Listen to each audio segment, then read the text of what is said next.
भगवान बुद्ध की जीवन यात्रा का सबसे महत्वपूर्ण केंद्र है बोध गया, जहां स्थित है यह पवित्र बोधि वृक्ष। इसके नीचे असहनीय कष्ट और 6 वर्षों की गहन तपस्या के पश्चात राजकुमार सिद्धार्थ को परम सत्य अर्थात बोधि का साक्षात्कार हुआ और वे पूर्ण ज्ञानी अर्थात बुद्ध हो गए। संबोधि प्राप्ति के बाद भगवान बुद्ध पहले 1 सप्ताह बोधि वृक्ष के नीचे आसीन रहे और अपनी साधना के सिद्ध हो जाने के शांत आनंद का अनुभव करते रहे। मानव जीवन के इतिहास की सबसे महत्वपूर्ण, अनूठी और फलदायी घटना थी ये। बोधि वृक्ष और वज्रासन के चारों ओर पक्का प्रदक्षिणा पथ और है अत्यंत सुंदर 4 दीवारी। सर्वप्रथम सम्राट अशोक ने यहाँ एक कलात्मक 4 दीवारी बनवाई। महाबोधि महाविहार के सीमा क्षेत्र में 7 पवित्र स्थान हैं। इनमें से प्रत्येक स्थान पर संबोधि प्राप्ति के पश्चात भगवान बुद्ध ने 1 सप्ताह व्यतीत किया था। श्रद्धालु इन स्थानों पर भाव विह्वल होकर आगे कदम उठाते हैं।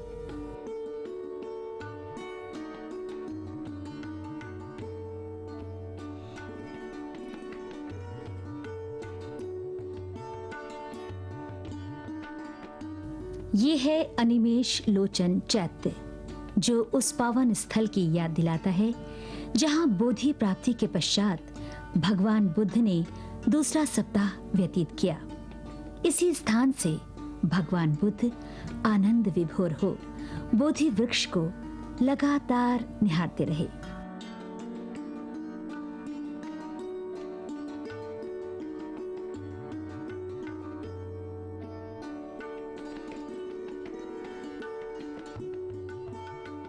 ये अनिमेष लोचन चैत्य मंदिर के प्रांगण के उत्तर पूर्व में स्थित है।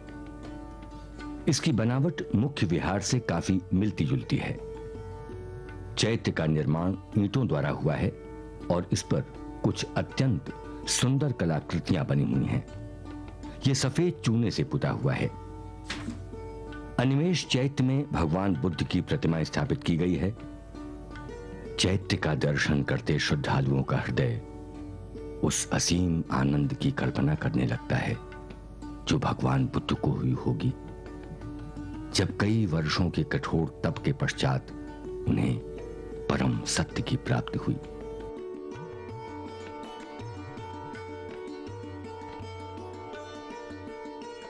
और यह है वो पवित्र चक्रमण स्थल जहां बोधि प्राप्ति के पश्चात भगवान बुद्ध ने तीसरा सप्ताह व्यतीत किया था। आनंद विभोर भगवान बुद्ध 1 सप्ताह अपलक बोधि वृक्ष को देखते रहने के पश्चात 1 हफ्ते तक विचार मग्न हो चक्रमण करते रहे अर्थात टहलते रहे। चक्रमण स्थल मुख्य विहार के उत्तर की ओर स्थित है। यहाँ एक चबूतरा बनाया गया है जिसकी लंबाई लगभग 53 फुट, चौड़ाई 3 फुट 6 इंच तथा ऊंचाई 3 फुट है। इस चबूतरे पर भगवान बुद्ध के चरणों के चिन्हों को प्रदर्शित करने के लिए कमल के फूल बनाए गए हैं। चक्रमण स्थल के उत्तर पश्चिम में स्थित है रत्न मंडप अथवा रत्न गर्भगृह, जहां भगवान बुद्ध ने बोधि प्राप्ति के पश्चात चौथा सप्ताह ध्यान मग्न हो चिंतन मनन में व्यतीत किया था। यहाँ भगवान बुद्ध की समाधि मुद्रा में एक अत्यंत सुंदर प्रतिमा स्थापित है। रत्न मंडप में पुरातात्विक महत्व की अनेक बुद्ध प्रतिमाओं के दर्शन किए जा सकते हैं।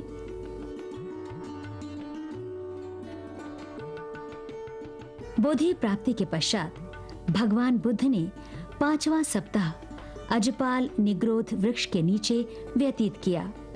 अजपाल वृक्ष की स्मृति आज महाबोधि मंदिर के द्वार पर स्थित शिलापट के रूप में विद्यमान है।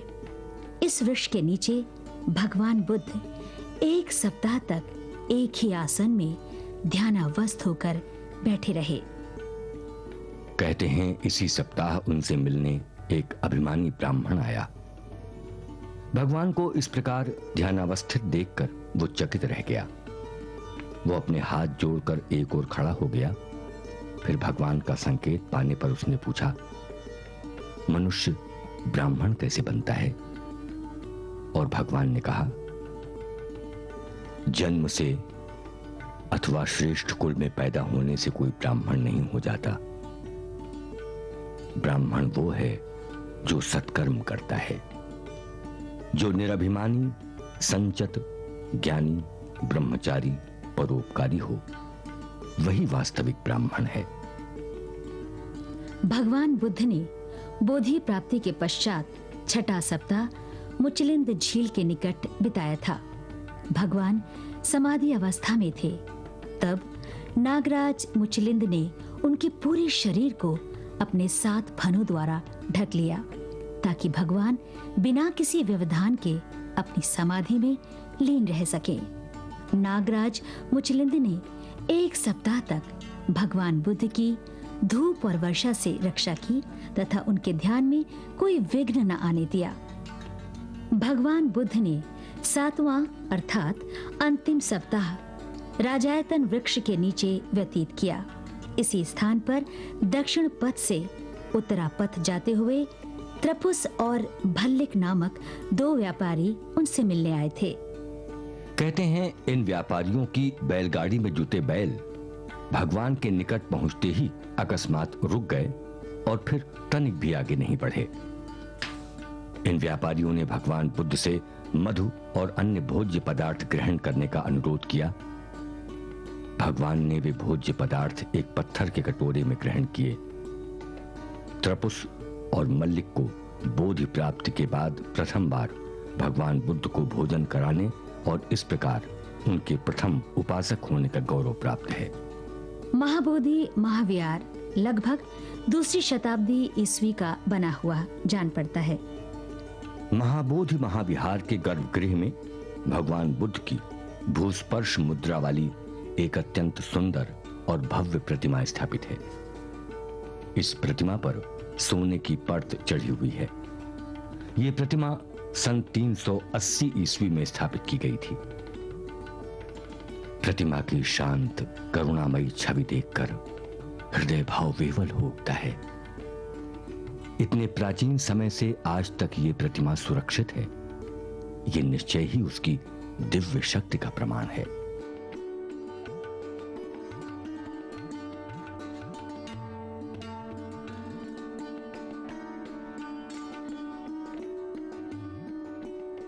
द्वितीय तल पर मुख्य मीनार के नीचे वेदी में एक विशाल बोधिसत्व प्रतिमा स्थापित है, जो बौद्ध कला की उत्कृष्ट देन है। भगवान बुद्ध की भूमि स्पर्श मुद्रा वाली ये प्रतिमा अपनी कलात्मकता और भव्यता के लिए पूरे विश्व में प्रसिद्ध है।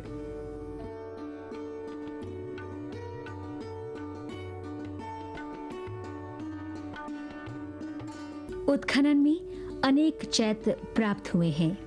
ये चैत्य बोधगया के प्रधान मंदिर जैसे ही हैं। ये चैत्य समय समय पर बुद्ध भक्तों की ओर से बनवाकर दान दिए गए हैं। प्राचीन काल के सबसे महत्वपूर्ण अवशेष जो यहाँ प्राप्त हुए वो हैं ये आवेष्ठन सूचियां। ये सूचियां अशोक रेलिंग के नाम से प्रसिद्ध हैं। इनमें से कुछ मौर्यकाल की हैं, कुछ शुंगकालीन तथा कुछ 7वीं सदी की, जिन्हें राजा पूर्ण वर्मा ने बनवाया था। आवेष्टन सूचियों में विविध जातक कथाओं के अनेक दृश्य दिखाए गए हैं और साथ ही तत्कालीन भावना बोधक कई अन्य चित्र भी अंकित हैं। बोधगया बौद्ध धर्म के अनुयायियों का आध्यात्मिक घर है। केश रहित सर और गिरवे वस्त्र में ढके सन्यासी असीम शांति का साम्राज्य तथा नैसर्गिक पवित्र वातावरण यहाँ आने वाले हर व्यक्ति का हृदय एक सुखद अनुभूति से भर देता है। बोधगया में अशोक द्वारा स्थापित स्तंभ भी प्राप्त हुआ है। ये स्तंभ गया गज के नाम से प्रसिद्ध है, क्योंकि इसके शीर्ष पर एक हाथी की सुंदर प्रतिमा स्थापित थी, जो अब अप्राप्य है। बौद्ध धर्म के प्रचार प्रसार में सम्राट अशोक का योगदान अत्यंत महत्वपूर्ण है। कलिंग युद्ध का भयावह नरसंहार देख उसका हृदय परिवर्तित हुआ। उपगुप्त नामक बौद्ध भिक्षु से अशोक ने बौद्ध धर्म की शिक्षा ली और चंडाशोक से धर्माशोक बन गया। अपने राज्याभिषेक के 11वें वर्ष सम्राट ने देश के उन पावन स्थलों की यात्रा की जो भगवान बुद्ध के जीवन से संबद्ध है। बोध गया में स्थित थाई युद्ध विहार यहाँ के प्रमुख विहारों में से एक है। मुख्य कक्ष में स्थापित बुद्ध प्रतिमा इतनी विशिष्ट और चित्ताकर्षक है कि इसके दर्शन करते मन नहीं थकता। बुद्ध विहार में स्थापित 3.6 मीटर ऊंची ये स्वर्ण प्रतिमा थाई प्रधानमंत्री महोपासक थानोम कित्तकर्योन द्वारा भेंट की गई थी। महाबोधि विहार के निकट ही करमेपा तिब्बती बुद्ध विहार स्थित है।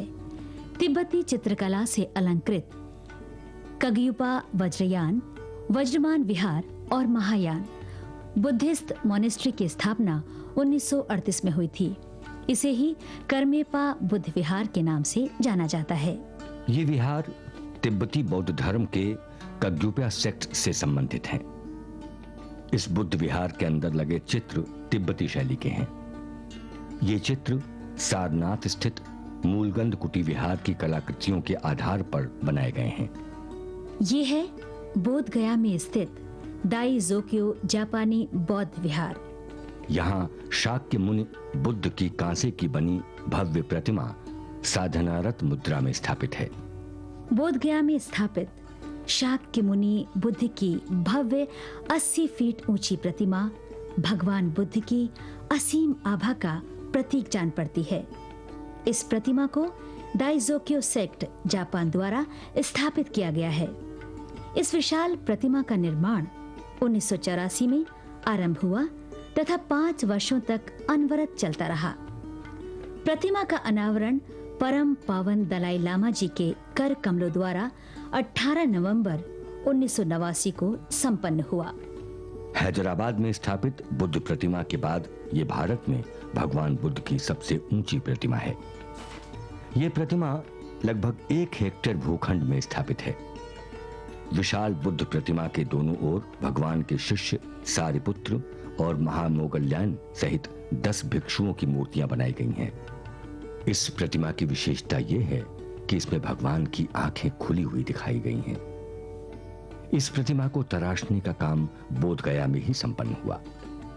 प्रतिमा के भीतर सीढ़ियां बनी हैं। ये भव्य बुद्ध प्रतिमा भगवान बुद्ध और उनके द्वारा दिए गए उपदेशों की महानता का प्रतीक है। भक्तों और पर्यटकों के मन में ये विशाल प्रतिमा सदा सदा के लिए अंकित हो जाती हो जैसे। ये है इंडोसान निप्पोंजी जापानी युद्ध विहार, जो जापान के एक ऐसे ऐतिहासिक प्राचीन युद्ध विहार के आधार पर बना है। यहाँ शाक्य मुनि बुद्ध की जापानी कला के अनुरूप बनी हुई प्रतिमा स्थापित है। बोध गया आने वाले श्रद्धालुओं और पर्यटकों के लिए ये जापानी विहार एक अत्यंत दर्शनीय स्थल है। इंडोसान निप्पोंजी बुद्ध विहार भारत और जापान की जनता के बीच अगाध मैत्री का प्रतीक है। बोध गया में आप भूटानी बुद्ध विहार के दर्शन कर सकते हैं। इस विहार का निर्माण भूटान की शाही सरकार द्वारा किया गया है। भूटान का ये बुद्ध विहार चटख रंगों से चित्रित है। भूटान वासी बौद्ध महायानी बौद्ध धर्म में विश्वास करते हैं। बोध गया में स्थित इन बौद्ध विहारों का दर्शन कर मन अगाध श्रद्धा और भक्ति से आच्छादित हो जाता है। महाबोधि महाविहार से थोड़ी ही दूर पर है चीनी बुद्ध विहार। इस विहार का निर्माण भगवान बुद्ध के चीनी भक्तों द्वारा किया गया। इसके भवन की निर्माण कला चीनी बुद्ध विहारों की निर्माण कला पर आधारित है। इसके निर्माण का श्रेय प्रसिद्ध चीनी भिक्षु सी तेहछेन को जाता है। बोध गया में स्थित विभिन्न देशों के विहार और मंदिर भगवान बुद्ध द्वारा उपदिष्ट सिद्धांतों की महानता के प्रत्यक्ष उदाहरण हैं। इन सिद्धांतों ने पूरे विश्व को प्रभावित किया, क्योंकि उनके सिद्धांत संपूर्ण मानवता के कल्याण के लिए हैं। बौद्ध विचारधारा में ब्रह्म कहीं दूर किसी अन्य लोक में नहीं, बल्कि इसका संबंध हमारे आचरण में है। भगवान बुद्ध ने सिखाई मैत्री। जहां मैत्री भाव है, वहां सारा जगत अपना है। जहां मैत्री है, वहां करुणा की अजस्र धारा तो बहेगी ही। वही विश्व प्रेम है, विश्व मानवता है। प्रेम ही कारण है आनंद का। गेलुपा तिब्बती बुद्ध विहार, जिसका संबंध बौद्ध धर्म की गेलुपा शाखा से है। इस विहार का निर्माण सन 1933 में लद्दाख के प्रसिद्ध लामा खनगाओ वांग की देखरेख में कराया गया था। और ये है निरंजना नदी।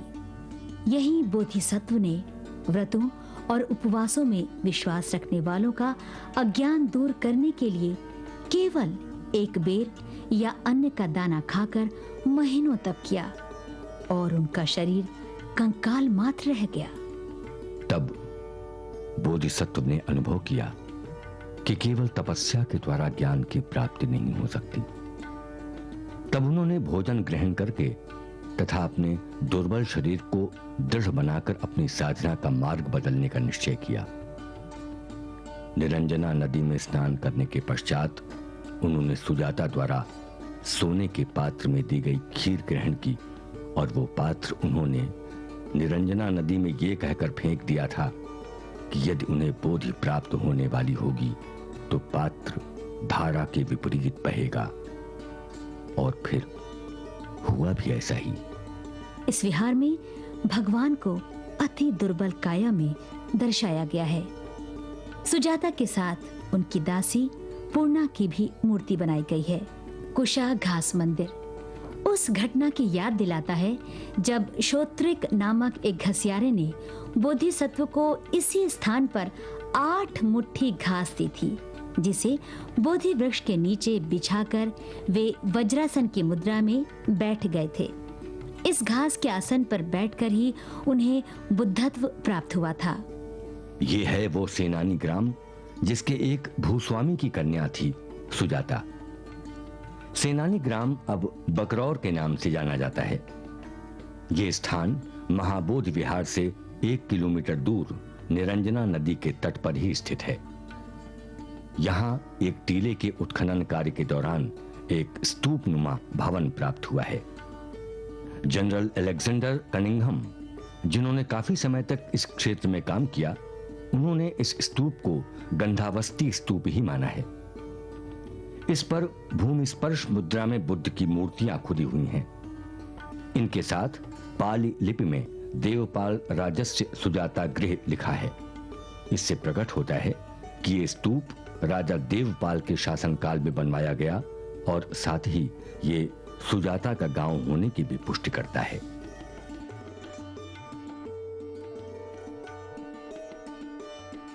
बोध गया से लगभग 70 किलोमीटर दूर स्थित है राजगीर, जो भगवान बुद्ध की जीवन यात्रा का एक और महत्वपूर्ण केंद्र है। राजगीर का प्राचीन नाम राजगृह था, और ये मगध के राजा बिंबसार की राजधानी थी। ये है वो वेणुवन जो राजा बिंबसार ने भगवान बुद्ध को समर्पित किया था। कहते हैं जब बोधिसत्व राजगृह में भिक्षा के लिए आटन कर रहे थे, उस समय उनकी तेजोदीप्त आकृति और शांत गंभीर मुद्रा को देख नगरवासी आदर की भावना से भर गए, और उन्होंने राजा बिंबसार को सूचना दी।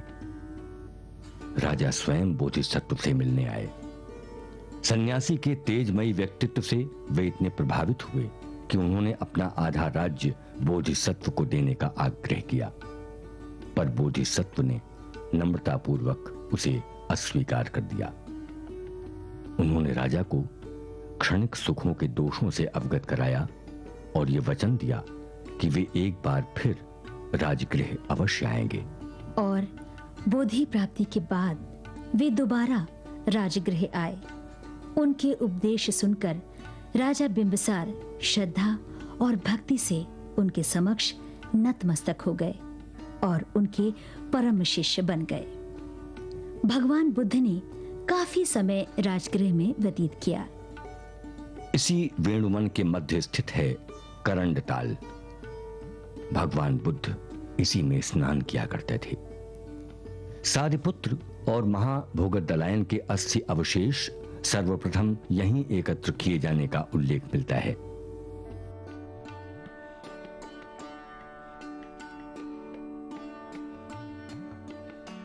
मनियार मठ से तकरीबन 1 किलोमीटर दूर एक ऐसा स्थान आता है जहां लगभग 200 स्क्वायर फीट का क्षेत्र दीवारों से घिरा है। दीवारों की चौड़ाई 6 फीट है। बौद्ध धर्म के अनुयायियों के अनुसार इस स्थान पर एक कारागृह था, वो जेल जिसमें बिंबसार के पुत्र अजातशत्रु ने अपने पिता की हत्या करने से पहले उन्हें कैद करके रखा था। इस स्थान से गृद्धकूट पर्वत साफ दिखाई देता है, जो इस कथा को सत्य साबित करता है कि जेल में कैद राजा बिंबसार यहीं से गृद्धकूट पर्वत पर साधना करते भगवान बुद्ध के दर्शन किया करते थे। गृद्धकूट पर्वत पर वास करते भगवान बुद्ध तक पहुंचने के लिए बिंबसार ने एक मार्ग का निर्माण करवाया था। ये मार्ग आज भी है और आज भी यही सड़क पर्वत तक पहुंचने का सबसे आसान रास्ता है। इस मार्ग का जिक्र हुएनसांग ने भी किया था। चोटी से कुछ फासले पर कई छोटी छोटी गुफाएं हैं जिनमें बौद्ध भिक्षुक रहा करते थे। आनंद, जो भगवान बुद्ध के प्रमुख शिष्य थे, उनकी गुफा चोटी से मिली हुई है। उनके नीचे की गुफाओं में अन्य शिष्य रहा करते थे। वेनसांग ने लिखा है कि ऊपर जाती सीढ़ियों पर 2 स्तूप बने थे। एक वहां जहां बिंबसार का रथ रुका था, दूसरा वहां जहां से उन्होंने अपने साथ आई भीड़ को वापस भेज दिया था। उत्खनन के दौरान यहां रोगनी मिट्टी की कई परतें मिली थीं, जिन पर 7 भूतपूर्व बुद्धों की मूर्तियां अंकित थीं। प्रत्येक मूर्ति के नीचे आस्था सूत्र लिखा हुआ था।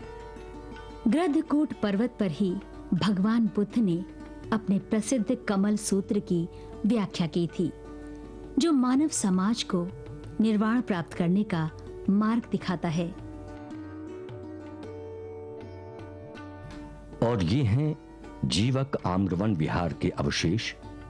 ये आम का बाग राजवैद्य जीवक ने भगवान बुद्ध को भेंट किया था, जब देवदत्त ने उनकी हत्या करने के इरादे से पहाड़ के ऊपर से एक भारी पत्थर भगवान बुद्ध की तरफ लुढ़काया था।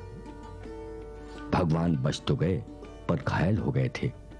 तब राजवैद्य जीवक ने ही उनकी सेवा की थी और उसने अपना विस्तृत आम का बाग भगवान बुद्ध और संघ को समर्पित कर वहां विहार बनवा दिया था। मनियार मठ से उत्तर पश्चिम को जाती हुई सड़क व्यवहार पहाड़ी के दक्षिणी भाग को काटकर बनाई हुई 2 गुफाओं तक पहुंचती है। पूर्वी गुफा की छत बिल्कुल गिर गई है और दूसरी छत तथा दीवारों में दरारें पड़ गई हैं। दोनों गुफाओं के तल भी भिन्न हैं। इन गुफाओं का पता अलेक्जेंडर कनिंगम ने लगाया था।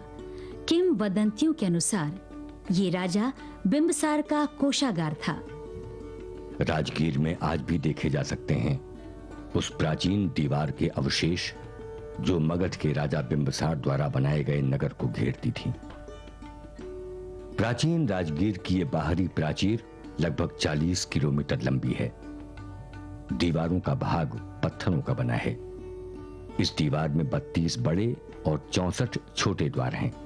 इन साइक्लोपियन दीवारों को देखकर ही महसूस हो जाता है कि राजगृह उस काल में एक प्रसिद्ध नगर रहा होगा, पर धीरे धीरे उसकी ख्याति कम होती गई होगी जब अजातशत्रु के पुत्र ने अपनी राजधानी राजगृह से हटाकर पाटलिपुत्र में स्थापित कर ली थी। अजातशत्रु किले के पश्चिम में हुए उत्खनन कार्यों में एक स्तूप के अवशेष प्राप्त हुए हैं। फाहियान ने उसको अजातशत्रु का स्तूप कहा है।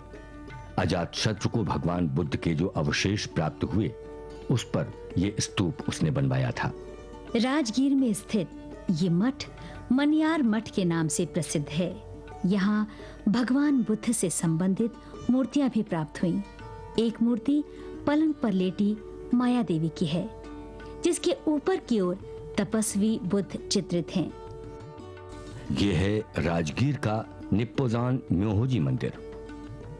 भगवान बुद्ध के सिद्धांत और उपदेश इन पावन स्थलों के कण कण में समाये प्रतीत होते हैं। भगवान बुद्ध ने 10 परमिताओं और पूर्णताओं की शिक्षा दी। उन्होंने कहा, अपना जीवन तक दूसरों के लिए अर्पण कर दो, सदाचार के मार्ग से कभी ना हटो, सभी इच्छाओं को त्याग दो, जहां से भी हो ज्ञान का संपादन करो। राजगीर में स्थित भव्य विश्व शांति स्तूप तक सर्वसाधारण को सुविधापूर्वक एवं तत्क्षण पहुंचने के लिए एरियल रोपवे का निर्माण किया गया है, जिसकी लंबाई 2200 फीट है। रोपवे से ऊपर पहुंचने में मात्र 7-8 मिनट लगते हैं। गृद्धकूट के पार्श्ववर्ती रत्नगिरि पर्वत पर दर्शन होते हैं विश्व शांति स्तूप के। इस स्तूप का निर्माण जापान के बौद्ध संघ द्वारा हुआ है। विश्व शांति स्तूप की ऊंचाई 120 फीट है और इसके शीर्ष भाग पर 10 फीट ऊंचा कमल कलश विराजमान है। स्तूप का व्यास 103 फीट है। स्तूप के भीतर मनोमुग्धकारी मंजूषा में सप्तरत्नों सहित भगवान बुद्ध के अवशेष स्थापित किए गए हैं। इसकी दीवार में बने आलों में भगवान बुद्ध की 4 प्रतिमाएं स्थापित हैं। भगवान बुद्ध के जीवन से संबंधित इन पावन स्थलों का दर्शन करते हुए अनायास ही कल्पना हो जाती है उन दिव्य क्षणों की जब भगवान ने कहा होगा, संसार नश्वर है, क्षणभंगुर है, अनित्य है। इसके अनित्य होने से ही हम जन्म मरण अथवा आवागमन के चक्र में फंसे हैं। इसी कारण सर्वत्र दुख है। विश्व को दुख से मुक्त करना ही हम सबका कर्तव्य है। जीवन परोपकार के लिए है। संसार दुखमय है, ये केवल करुणा की धारा से ही सुखी हो सकता है। भगवान बुद्ध जिस निर्मम बौद्धिकता के साथ अपनी वचनों को भी तर्क की कसौटी पर कसकर ही स्वीकार करने को कहते हैं, वहीं जीवन के अंतिम क्षणों में अपने संस्थापित धर्म के लिए कोई उत्तराधिकारी नहीं चुनते।